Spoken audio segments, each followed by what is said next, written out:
American president Donald ട്രംപിന്റെ Britain സന്ദർശനത്തിനിടെ ഉണ്ടായത് വൻ പ്രതിഷേധങ്ങൾ. ബ്രിട്ടനിലെ വിൻസർ കാസിലിൽ ട്രംപും ജെഫ്രി എപ്സ്റ്റീനും ഒന്നിച്ചുള്ള ചിത്രങ്ങൾ പ്രദർശിപ്പിച്ചതാണ് അതിൽ ഏറ്റവും പ്രധാനപ്പെട്ടത്.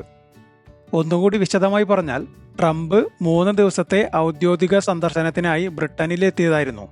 ഇതിനിടെ പ്രതിഷേധക്കാർ വിൻസർ കാസിലിന്റെ ടവറിൽ ട്രംപും നിരവധി സ്ത്രീകളെ പീഡിപ്പിച്ച കുറ്റത്തിന് അറസ്റ്റ് ചെയ്യപ്പെട്ട ജെഫ്രി എപ്സ്റ്റീനും ഒന്നിച്ചുള്ള ചിത്രങ്ങൾ പ്രദർശിപ്പിച്ചു. ട്രംപിന്റെ എപ്സ്റ്റീനുമായുള്ള ബന്ധത്തെ ചോദ്യം ചെയ്യുന്ന ഒരു പൊതു സംഭവമായിരുന്നു ഇത്. ഈ പ്രദർശനങ്ങളിൽ ട്രംപ് എപ്സ്റ്റീൻ എഴുതിയ ഒരു കത്ത്, ട്രംപും എപ്സ്റ്റീനും ഒരുമിച്ച് നിൽക്കുന്ന ഒരു ബാനർ, എപ്സ്റ്റീന്റെ സ്ത്രീപീഡന കേസുകളെക്കുറിച്ചുള്ള വാർത്തകൾ, അതിന് ഇരയായവരുടെ ചിത്രങ്ങൾ എന്നിവയും ഉണ്ടായിരുന്നു. ഈ പ്രതിഷേധങ്ങളൊക്കെ നടന്നത് ബ്രിട്ടനിലെ രാജാവ് ചാൾസ് ട്രംപിനെ സ്വീകരിക്കുന്ന സമയത്താണ്. ലെഡ് ബൈ ഡോങ്കീസ് എന്ന ഗ്രൂപ്പാണ് ഈ പ്രതിഷേധങ്ങൾക്ക് പിന്നിൽ. ഇതിപ്പോൾ വൻ വിവാദമാണ് ഉണ്ടാക്കിയിരിക്കുന്നത്. യഥാർത്ഥത്തിൽ ഈ സംഭവം ട്രംപിന്റെ വിവാദപരമായ ഭൂതകാലത്തെ ഓർമ്മിപ്പിക്കുന്നതാണ്. ഈ പ്രതിഷേധങ്ങൾ ട്രംപിന്റെ വ്യക്തിപരമായ വിവാദങ്ങൾ മാത്രമല്ല, മറിച്ച് അദ്ദേഹത്തിന്റെ അന്താരാഷ്ട്ര നയങ്ങളുടെ അസ്ഥിരതയും അഹങ്കാരവും ലോകത്താകമാനം അദ്ദേഹത്തോടുള്ള സമീപനവും മാറ്റിയിരിക്കുന്നു.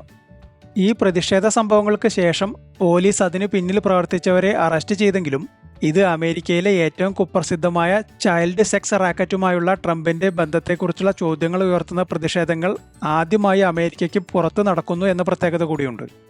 നേരത്തെ അമേരിക്കയിലെ ഡെമോക്രാറ്റിക് പാർട്ടി ട്രംപ് എപ്സ്റ്റീൻ എഴുതിയ കത്ത് പുറത്തുവിട്ടിരുന്നു.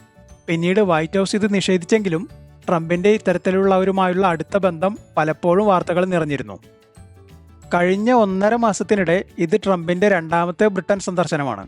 ആദ്യത്തേത് ഔദ്യോഗിക സന്ദർശനമായിരുന്നില്ലെങ്കിൽ കൂടിയും ഇത് അസാധാരണമാണ്. ഇതിനു മുമ്പത്തെ ഔദ്യോഗിക സന്ദർശനം 2019 അടിക്കടിയായുള്ള ഈ സന്ദർശനം അമേരിക്ക ബ്രിട്ടൻ പ്രത്യേക ബന്ധത്തെ സൂചിപ്പിക്കുന്നതാണ്. അല്ലെങ്കിലും ചരിത്രാതീത കാലം തൊട്ട് അമേരിക്കയും ബ്രിട്ടനും ഒറ്റക്കെട്ടാണ്.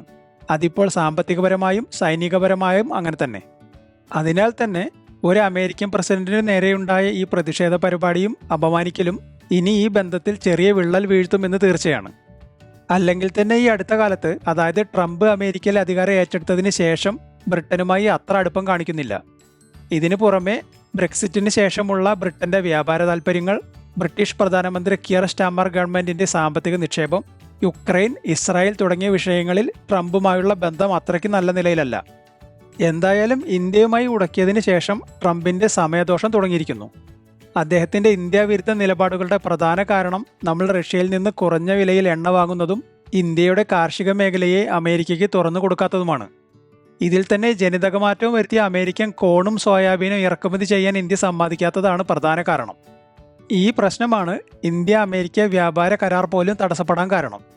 എന്തൊക്കെയായാലും ട്രംപിന്റെ ഭീഷണികൾ ഇന്ത്യയെ ചൈന റഷ്യ ഭാഗത്തേക്ക് കൂടുതൽ അടുപ്പിക്കുന്നതിന് കാരണമായി.